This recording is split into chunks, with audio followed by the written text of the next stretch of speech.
would you say that a person is racist back in the 1960s if they didn't support Martin Luther King's civil rights movement? It would depend on why, is what I would say. If they thought he was a serial cheater and they're like, I can't get behind that guy because I'm a Christian and that's like the worst thing one can do, even though I support Malcolm X or something, like it would depend on the reasoning behind it. Sure. Well, let's say then, like, support the movement then.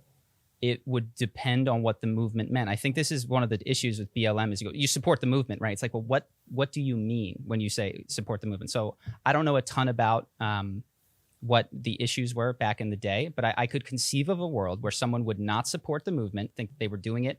I mean, like, didn't Malcolm X not support the way that he was doing it? Well, like Malcolm X was a part of the movement. He just didn't like the fact that Martin Luther King tried to kowtow so much. But Malcolm X changed his mind down the line. He became less separationist. I guess the point is that it's conceivable. It's conceivable that somebody would not support that movement and not be racist. I think Malcolm X was not racist, even if he didn't like the movement. Yeah, like there are ways to not support the movement because you have specific concerns with its underlying motivations or whatever. Mm-hmm. But I mean, like a person who just doesn't support it, not because of like the tactical concerns, but a person who just, like, you ask them, hey, how do you feel about MLK and the civil rights? And they're like, nah.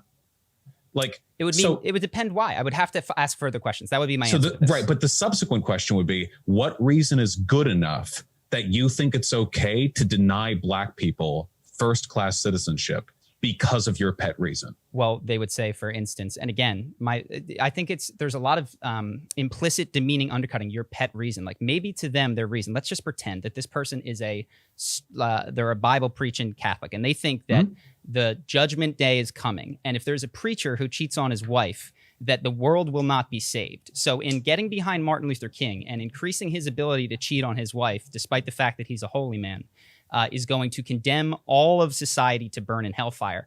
I would find that to be, for them, incorrect, because I'm not religious, but a sufficient reason that would not make me categorize them as racist, just wrong about Christianity. But then wouldn't that mean that it's impossible for any cultist or any conspiracy theorist to be racist or sexist or anything? No, because they would always have a way of justifying. What if they just said they don't like Black people? Then they'd be racist. I really have to hit on this, okay? I really have to hit on this because historically, most racists, even back during the slave days, wouldn't say that they supported slavery because they didn't like Black people. Sure. A lot of people back during the slave days supported slavery because they thought it was the natural order of the world. Yep. There's nothing implicitly racist about believing in a natural order of the world. Mm-hmm. But if it leads to you supporting slavery from, like, not even just from a consequential perspective, just from like a pragmatic perspective, I think it's okay to refer to that person as racist. Sure. If a person is anti-civil rights movement because they have some like specific personal issue that isn't in line with the way that movement runs, what they're essentially saying is that whatever their opinions on like racial equality, they're not important enough to them that those would take priority over their personal issue. And to me, that would a racist make. Or they might think that it could have the opposite of the consequence. They might think that particular movement is going to set them back 20 years and that there's a different, like. Sure, but that would be like a strategic concern rather than like a problem with the aims of the movement itself. So this is why I think, and I'm glad we're doing this, longer questions than do you support X are very important, or longer answers are very important. So you'd said something that I wanted to go back to. Yes, let me tell you where I think that your intuition is dead on, is that you can't take people at their word. I think that's what you're saying. It's like, look, if you say you're not racist, but you go out every day and you whip your slaves 50 times, and then you go into dinner and you pray to God and say all men are created equal, like at some point, consequentialism needs to step in and say, I don't give a damn what you profess. We have to look at the consequences of your actions. But I do think we cannot throw out entirely that. So what I'm looking for in someone's worldview, let me go back to that, the person who didn't support MLK for religious reasons. If I find that they are like Westboro Baptist level committed in every facet of their life, and they don't eat shellfish or mix meat with milk, and they're like Bible literalists, I go, you know what? I don't know that they're racist. I think that they're wrongly Christian. But if I find them selectively enforcing their Christian beliefs and, I don't support this because of Christianity, but they're cheating on every other aspect of the Bible, then I go, I think that's probably, and I'm intuiting what's going on in their brain imperfectly. But what about modern day neo-Nazis? The modern neo-Nazi line is that what's happening right now in the West is something called white replacement, or white genocide, where all of us, we're all white. I assume you both look pretty white. We're us folk, we're getting bred out because the Jews are using selective positions of power in media, finance, and in politics to bring in more immigrants, brown, dark-skinned immigrants, and to promote more miscegenation in media, thus leading more white women to have sex with black men. Therefore, we get bred out, we become a minority, and the Jews' long civilizational war against the, what do they call us? What's the Jew term for not Jew? Gentile, thank you, against the Gentiles to be completed. Now, if you believe all of that, if you genuinely believe that the Jews are collectively working to destroy the white race. We are. I've been to the meetings. I got bar mitzvah. I'll tell you. If you believe all of that, the follow-up points, we need to commit to the extermination of the Jewish people to defend ourselves, or we need a separate white ethno-state with no other ethnic groups so that we can practice our culture and marry in peace, actually follow fairly naturally. Yes. If you believe you're the product of a deliberate targeted genocide by like a conspiratorial group of ultra powerful Jews, those consequences necessarily follow. But that's the thing though, right? If you made a consequential argument with one of these neo-Nazi types and you were to say, well, I don't actually think you're racist or anti-Semitic because your beliefs necessarily follow from the things you believe, I feel like we lose our rhetorical ability to address the existence of racism at all. And eventually we have to say, you know what? I don't care about intent. I don't care about justification. I don't care about what comes out of your mouth. The only thing I care about is you want a white ethno-state. You want to genocide the Jews. Let's get to it. Okay. Let's talk about this. Sure. And that's a very hardline example. I'm talking about neo-Nazis, though I've argued with a lot of people who believe the thing that I just described. But for a lot of Republicans, the underlying logic is pretty identical. For example, Donald Trump fearmongered all across 2020 about Black Lives Matter invading the suburbs, which is like a reflection of old language about the racialized inner city and the white suburbs. Nowadays, of course, the suburbs are more racially integrated, but it was so blatant that Biden called him out on it in one of the presidential debates. Donald Trump didn't even retort. It's an obvious dog whistle. And if one of the key selling points for your presidency is you reiterating the belief that the black hordes will invade the white civilized parts of your country, we've moved to a point now where, like, regardless of what pre-existing beliefs have led you to think this necessary, we're dealing with old and powerful race war rhetoric. And if we can't call people who stand by that racist, I don't know if there's much of a meaning to the term. And at that point, I am reduced exclusively to discussing outcomes of policies without any mention of the moral worth of supporting or opposing any of those policies. And while that isn't a bad way to discuss policy, if I were a politician, I would never use a term like racist, for example. I would only ever talk about the outcomes of policy. As somebody who tries to argue online and talk to people online, removing that type of condemnation from my vocabulary in such obvious instances of its use is difficult, and I feel it's rhetorically damaging. Yeah. While I can be called a socialist, communist, fascist, transphobe, whatever, you can say anything about me, and often my critics do. But if I can't call supporters of that a racist, I don't know. Like, what does the word mean then? So there's a lot here. So I'm going to try to take it. I did say a lot. I apologize. I'll try to take it in pieces. So that QAnon guy who believes that the Jews have it, I would say, if when disabused of his belief that the Jews had the conspiracy, he immediately released the need to cleanse the ethno-state, I would not actually call that person a racist. I would, and trying to step into their mind, I would go, this person's trying to save the fucking world. This is a goddamn hero who's very confused. Like, you know what I mean? Like, what I would call that is wrong or ignorant, or maybe right. Maybe Ben knows, you know? But I think you could say, like, look, this is going to cause you to behave like a racist. You know what I mean? Like, this is going to make you behave like people in 1800 that tried to exterminate black people. And like, is that what you're aiming at? So that this can be a semantic disagreement. Moving on to Donald Trump, I think that, again, I was not hugely involved in the election. I watched the debates to do a potential charisma breakdown on him. But your perspective of Trump having these constant dog whistles is not shared by me. And I'm not claiming that's because he didn't do it. I'm just trying to point out that where one consumes their news has a huge impact. And when I watched that debate, that moment that was apparently breezed by was a totally breezed by to me. Like, that didn't stand out in any sort of meaningful way because I wasn't watching and consuming news that told me who he was very often. And I might miss the opportunity to understand him. That's a risk that I take. I just, kind of sat this vote out. I didn't vote for the record. And then I believe, where do we close with this? With the importance of the semantic word. I guess where I come back to is that will create, that is, you will behave like a racist is where I can get without, because I do think that intent needs to be there at some level. Yeah, I would just say so I'm not, this isn't a condemnation, but if you're at a point where you would feel uncomfortable calling a neo-Nazi a racist because there's a possibility they may disavow their conclusions if they were to be convinced the Jewish conspiracy theory isn't real, then you're operating on an entirely different wavelength than me. Sure. I don't know. Maybe your approach would be effective in directly speaking to them. I know what you both do, after all. I'm familiar with your channel. I've watched plenty of your videos. So I know where your what your angle is. And I think that's perfectly agreeable. I don't know if calling a person to a racist to their face ever has any beneficial effect ever.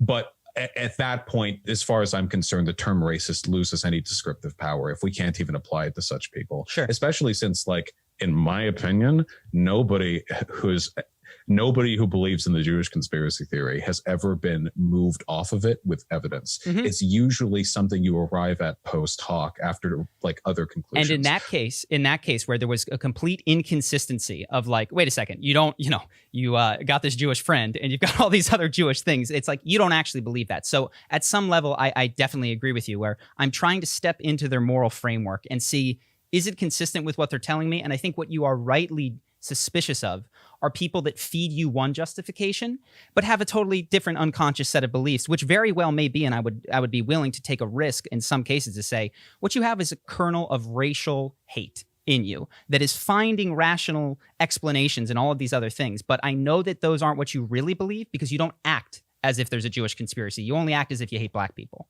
Does that, like... Oh, yeah. And if you could substantiate those claims in a direct conversation, I think that'd be a blowout, by the way. I absolutely think that would. My main, and this is the last thing I'm going to say in this, by the way, because because it can get circular. And honestly, subjects like this are deserving of a very well invested conversation.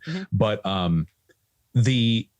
for me, one of my biggest worries is that we've given a lot of people a lot of tract to be bad things without allowing them to describe themselves as such. The internet is full of people who will call themselves moderates or centrists, but who I see repeating language I could see on Stormfront. The internet is full of people like that because, rightly so, a lot of conservatives have realized that if you call yourself a neo-Nazi or a white nationalist or whatever, people will instantly disregard what you have to say. So if you say you're a moderate centrist who's disillusioned with BLM after you got treated poorly at a protest for being white, and since then you simply think we need to curtail on a couple of immigration policies, people will listen to you and people will subscribe to you.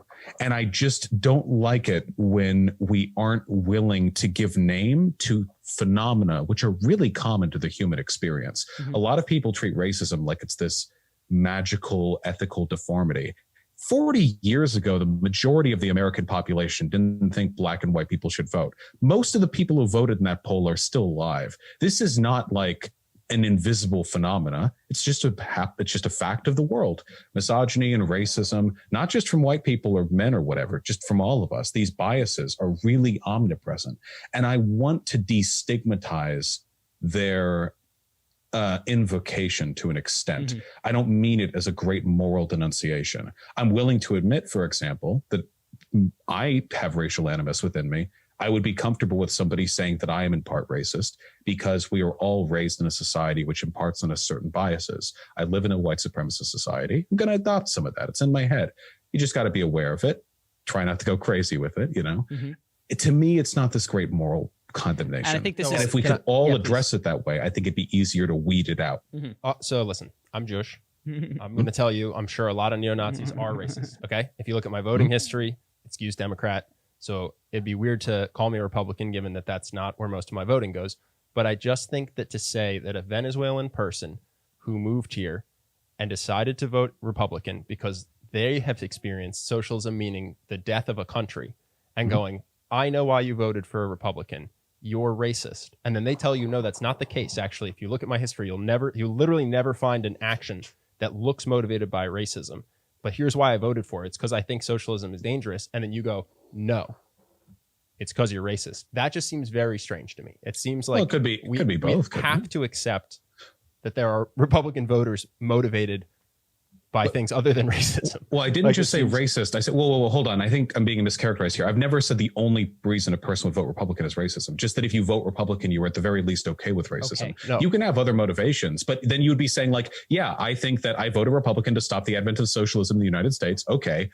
And I'm okay with racism as long as we also achieve that goal of mine, you know? What about if I say, and I don't think that the person that I voted for Senate has racist policies just because they have an R next to their name? Well, then there would be one of the people who could support Mitch McConnell's like majority in the Senate, which means that they would continue to have a stranglehold over the ability for progressives to pass racial legislation in the country. I mean, eventually it all boils down to the same power structure. Maybe they think that the progressive racial legislation won't work. Good, won't isn't work. going to solve racism, has misunderstood what racism is. Let's not keep on this one. I think what Ben is trying to say is that there, and we're not going to get to an agreement, that there are reasons that someone could be completely not racist and vote Republican, and that could include not believing that progressive agendas to end racism that they say will end racism, that they think it will make it worse, for instance, and you don't see like they think defund the police would be a bad idea, or something like that. Sure, yeah, that they think any. Whatever it is, whatever the Green New Deal, I don't know. I'm not super big on policy. Right. I mean, let's just say they looked into we have to get specific, of course. Whoever it is they vote for, that they just vote because they watched the news 3 or 4 times and they tuned into one debate and didn't notice any racism in Donald Trump and then voted for Donald Trump. Sure. Well, if we're talking about people who vote off of such ignorance, they aren't even aware of what's going on, it'd be difficult for me to say that they have some kind of racial bias, if for no other reason than because they're barely even political actors. They might as well have flipped a coin. Well, what if and they decided think who to vote defunding on. the police is worse for Black Americans than overfunding the police with better training? That's fine. I mean, Biden has advocated for funding the police more, so they should vote for Biden then. Well, no, but this is what I'm saying. Like someone could have a perception of a policy that is racist, and someone could look at the exact same policy and think it's not racist. Well, we would have to look at the actual outcomes of the policy now. Well, this is again where we disagree. Well, again, it's tough. One, we could go in this circle. Yeah, forever, we're going to loop de loop. We're going to loop de loop here. But I think the outcomes. So the outcomes of the are unclear, and that person may or may not be a consequentialist. And I think that despite the fact that the NBA has more than 13% Black people, it is a meritocracy. I don't think that it is a system based on racial bias in scouting. So when I look at the outcomes of the NBA demographics and they don't match the demographics of the general population of the US, I don't immediately assume that it's built on a racist system. Sure, and but I think that's the difference. No, and he's saying that person would take that logic to the United States of America, and you would disagree historically, but there are premises upon which they would disagree. Well, but here's the thing. Like if somebody's making the argument that the reason why there are so many more Black people in prison is because they're more predisposed to committing crime, eventually we're just running back to 18th century phrenology, tropes about racial differences. Sure. A lot of people in America do believe that, actually. I'd actually be willing to bet that like probably around a quarter or a third of Americans do believe that, even ones that wouldn't admit it, because the underlying sociological arguments for why Black people are in prison are super complicated. I actually don't blame people for not really being familiar with the totality of the information there, because that's an entire field of study. Criminology is you can get degrees in this stuff. But there are still arguments to be made about it, no? And if a person actually did believe that Black people were genetically predisposed to commit crime, I think that would be a pretty racist belief, no? Well, again, it depends on the world that we live in. And I mean this having not looked into it or not having an opinion on this, but let's say that we live in a world where that was the case and it came through. I'm not saying we do. That would then not be racist. What racism is in my definition, and I will try to explain clearly what I mean, is it's the invocation of race in a place where it does not belong. So where a place where it might belong is like if you're hiring for an aid worker in a violent area of Africa, and you're like, look, no white people, because if you're white, you're more likely to get injured and die. Like that to me would not be racist in any sort of negative connotation. I don't think asking the question, are there differences between races, makes one racist. You know, what if you believe those differences mean black people are more inherently violent, and you use that as a police officer to motivate what types of people you stop? Okay, again, it would depend on the reality of the world that we live in. See, but this is my issue, though. All racism has lost any rhetorical meaning at this point because you're relying on factors which you could only ascertain through like a deep psychiatric analysis of every individual. Okay, well, then that to me is utterly irrelevant. I don't care about intent. If you're a police officer and you're locking up more black folk because you mistakenly believe they're more genetically predisposed to crime, the world is made better if that is treated as racist. Got it. If we wait hand and foot on like the individual explanation for every of the millions of actors that participate in the systems we live in, we can't actually bring about systemic change. Mm-hmm. It was, after all, in the model of the abolitionists that Martin Luther King marched, and it was in the model of his marches now that BLM marches. But those models, the abolitionists and the civil rights activists, they did not rely on the model you used. They knew they lived in a racist system, and they called it out for what it was, even though that system is merely a mesh of millions of actors who may or may not have had individual racial biases. At the end of the day, the ability to call all of it racist is necessary to challenge it. I understand what you're saying. So and again, where I would disagree, and there'd be areas, by the way, with all this where I concede. Like if I interact with the cop and he's got these, to me, brain dead reasons for believing like, well, I saw one time and this guy did X, Y. I was like, that doesn't jive to me to be a cohesive worldview with anything other than hate of a different skin color at its core. But again, that's me. I would be slow to call a lot of different names, not just racist. I would be slow to say a lot of things. And I understand your point that we want to wrap it in. Where I would caution, where Ben is cautioning, is saying all of it. And where I think the line that we don't need to get to is somewhere less than all Republican voters and somewhere more than I need to do a deep psychiatric evaluation of every person in order to use the word. That some police are racist? Yes. Do I think that some Republicans are racist? Yes. Do I think that some Democrats are racist? Yes. Do I think that all Republicans and all police and all Democrats are racist? No.